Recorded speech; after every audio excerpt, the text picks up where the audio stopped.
Welcome to the Dynasty Dugout Show, a podcast covering all things minor league baseball. Get a front row seat to the action with everything you need to know about the future stars of Major League Baseball. And now, here's your host, Chris Clegg.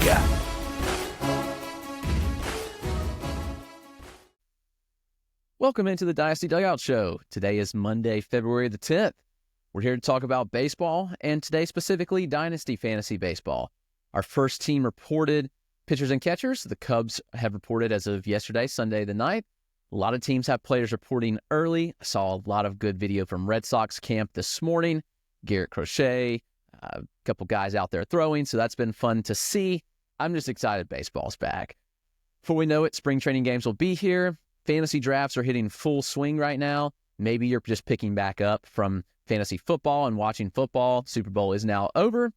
I'm going to talk about rebuilding a dynasty roster today. This is a topic that's tough. This is a topic that I don't necessarily love talking about because it's touchy for people. Everybody gets attached to the prospects. Look, I get it. I'm a prospect guy. I love going scouting and evaluating prospects. Like, prospects are my thing.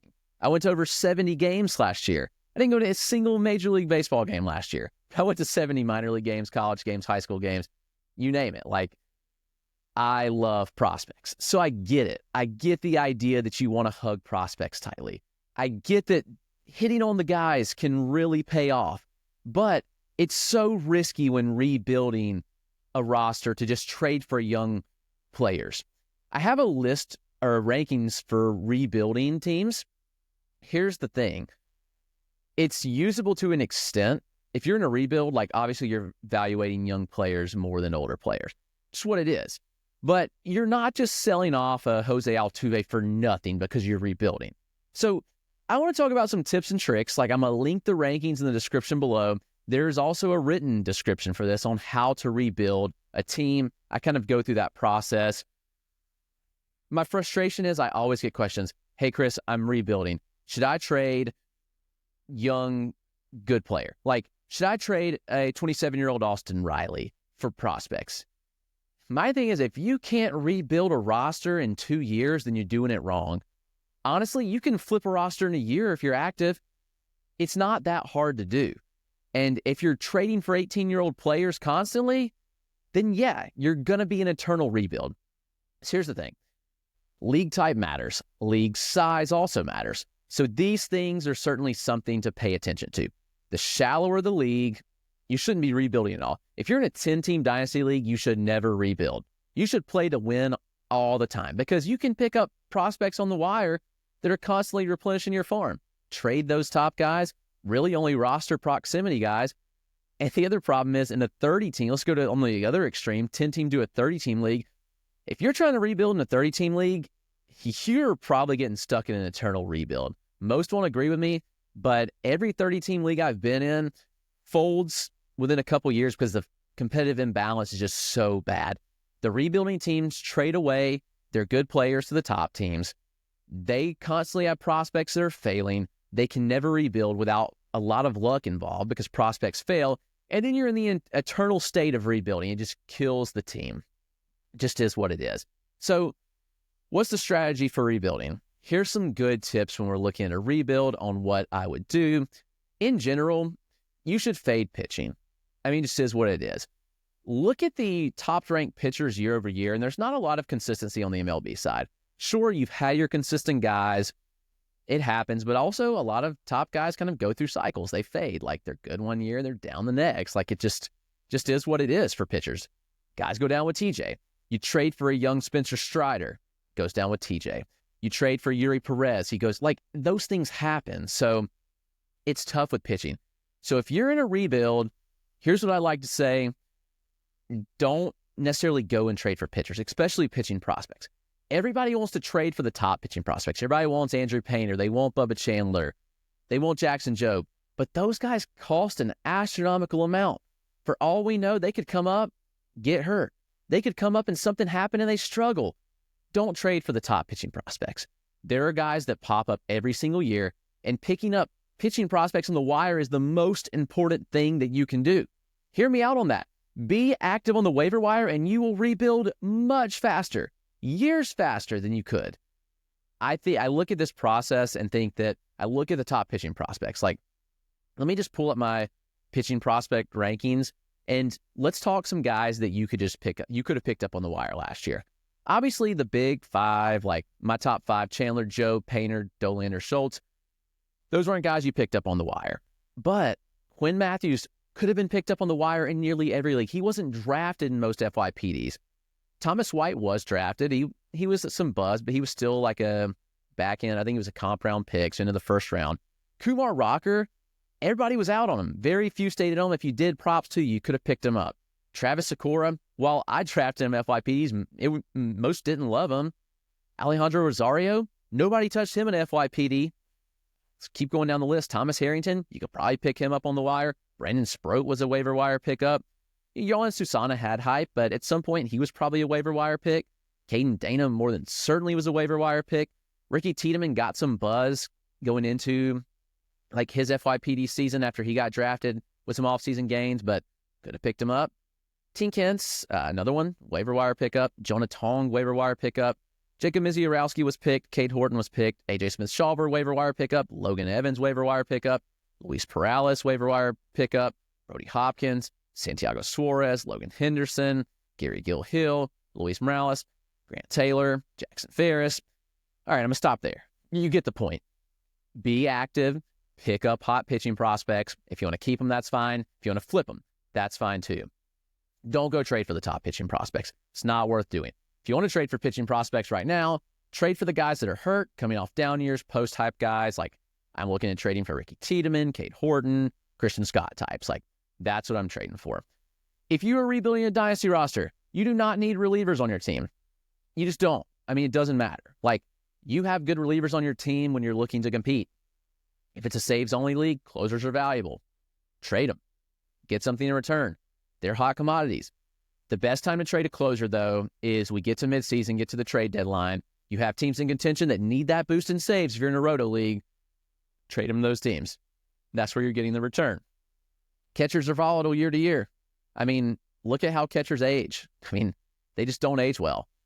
Had our top guys at the top it's been pretty consistent, but I typically think if you have a top catcher that's older, trade him. Like if you have Real Muto, trade him.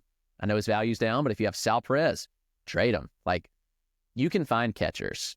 Catchers are better than ever now. Like you look at the catching market for fantasy, it's better than ever. Here's my qualm with rebuilding. Do not trade for prospects, especially like 18-year-old prospects. I think when you hear the word rebuild, like everybody's mind goes to prospects. They're like, I've got to trade for these prospects. I've got to get this prospect. No, you don't. Like that's a bad idea because if you pick up prospects on the waiver wire, you're going to be successful more often than not. Guys rise, guys fall. If you are rebuilding, like honestly, I think it's a dumb idea to trade for like a Roman Anthony. I think it's a dumb idea to trade for Jason Dominguez. Why? Because if those guys come up and struggle in the majors, their value is going to tank. Like, think about how the perceived value on Kobe Mayo was dropped. Like, people think Mayo is bad now. Like, people don't want anything to do with Kobe Mayo. It's crazy. That's the problem. Guys, prospects that struggle out of the gate, their value tanks. Your return on investment, it's like you picked up that hot stock and it all of a sudden tanked. You bought into that hot meme coin that everything's going crazy about now and everybody wants. And guess what? You're losing money on the investment. Just is what it is. Trading for the top dogs doesn't typically work. Sure, sometimes you hit and sometimes you get the major return. Like, I mean, if you traded for a Corbin Carroll or Gunnar Henderson a few years ago, you got the return you wanted. Julio Rodriguez, yeah, you got the return you wanted if you traded for them when they were prospects. But there's risk involved because it doesn't always work out immediately, and sometimes it takes guys a little bit longer to develop. So trading for post-hype prospects is kind of the way to go. Like, look at guys that have struggled in the majors. I honestly think that the buying opportunities for young players is those guys that came up and struggled. Also, I like to trade. If I'm going to trade for a young guy, I'm going to trade for a young player that's had success or some success in the majors.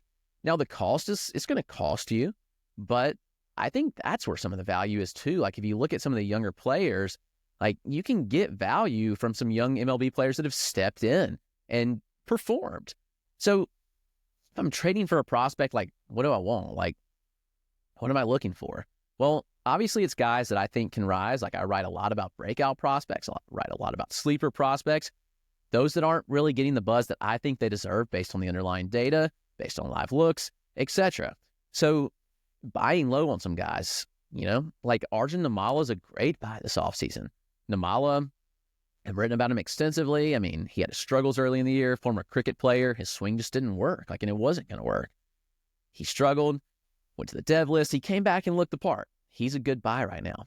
And Jacob Melton, he's 24 years old, but he's got a really strong power speed blend. He's good in the outfield, and the Astros outfield sucks. Like, that's a prospect to trade for because it's not going to cost you a lot. Jacob Melton's a great trade target. Aiden Miller's a good trade target. I think his value could only rise. Like, looking down my list, I mean, there's some names of players that you can certainly buy low on too, like Ronnie Mauricio. His knee's kind of jacked up, which worries me. Like, he had a second surgery. But, like, that's the kind of post-hype guy that I want to target. AJ Smith-Shawver, still a great target in my opinion.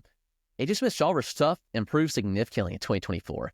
He's worked on a couple new pitches this offseason. So breaking news there, if the Braves let him use those new pitches, he might thrive. So I'm excited to see what he brings to the table, talking to some people in his camp.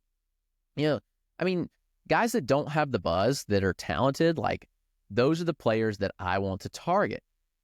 Also target guys that have all the skills but just need a little tweak. Justin Crawford's not a guy I've ever been high on because he hits the ball on the ground so much, but he's a tweak away from being a real power speed threat. I mean, Crawford hits the ball hard, and he's got elite speed.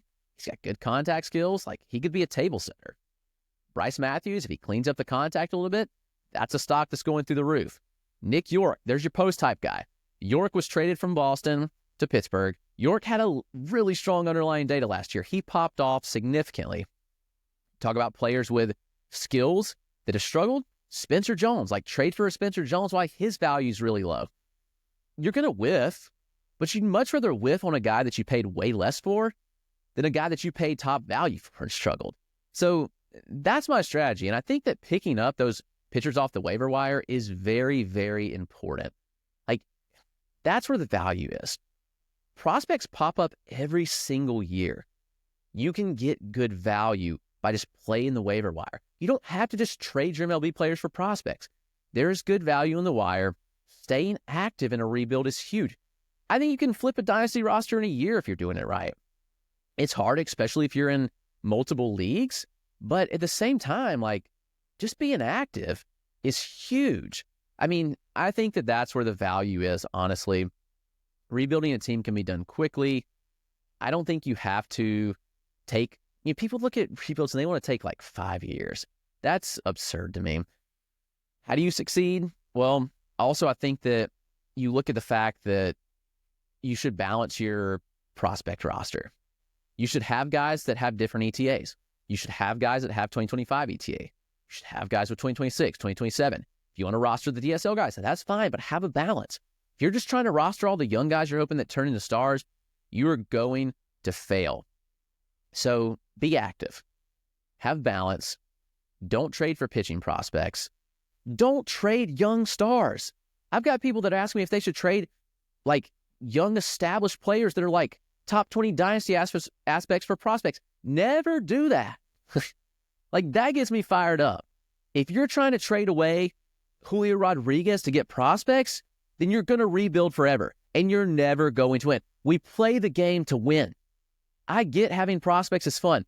There's nothing more fun to me than having a prospect that graduates on my roster and then comes up as an MLB star.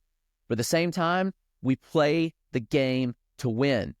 If you're just hugging prospects, if you're trading for prospects constantly, if you're moving 23-year-old MLB players for prospects, you aren't ever going to win. I'm sorry to tell you. So hold on to those guys. Just be active, guys. Don't make dumb choices. Set a rebuild target year. I mean, you should be able to flip a roster within 2 years at minimum. Like, 1-year rebuilds are possible, but you can rebuild in 2 years. Just be active. That's all I got to tell you. I've repeated that a lot, but this is a short episode, but I just want to kind of put this in. I'm going to link the rebuild rankings and some tips there as well.